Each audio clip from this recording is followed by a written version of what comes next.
السلام عليكم ورحمة الله وبركاته. سو دhowaada daawadayaal, ilaahay qisooyin badan ayuu wuxuu ku sheegay qur'aanka kariimka ah. ujeedka uu ilaahay ka leeyahana waxaa weeye in lagu cibro qaato. qisadani waxaynu ku soo qaadan doonaa haweeney la oran jiray Raydata bintu Camrin. kuma ayay ahayd Raydata bintu Camrin? maxay samayn jirtay? waxaa lagu sheegay qur'aanka. ugu dambeyn waxay ku tilmaameen culimada muslimiinta.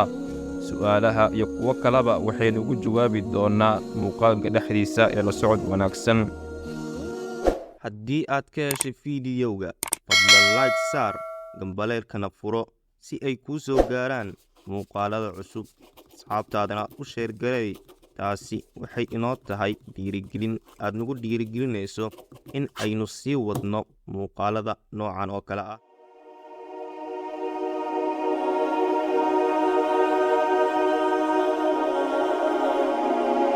haweenaydan waxay ku tilmaami jireen Quraysh inay tahay doqon. waxaana la oran jiray Raydata bintu Camrin. waxaa laga wariyaa culimada kale ah Imaamul Kalbi iyo Imaamu Muqaatil inay yiraahdeen waxay ahayd haweeney qallabsan oo nacas ah, waxayna ka mid ahayd carabtii Quraysheed. waxayna ahayd haweeney waswaas badan.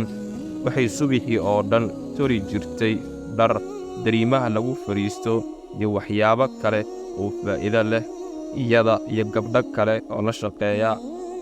balse markii duurka la gaaro waxay amri jirtay gabdhihii inay furfuraan waxay maantoo dhan ay samaynayeen.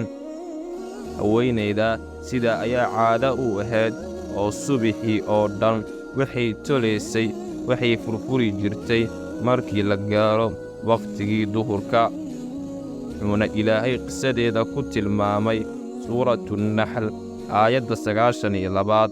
wuxuuna ilaahay noogu digay inaynu samayno sideedoo kale. Allahu aclam. ولا تكونوا كالتي نقضت غزلها من بعد قوة أنكاثا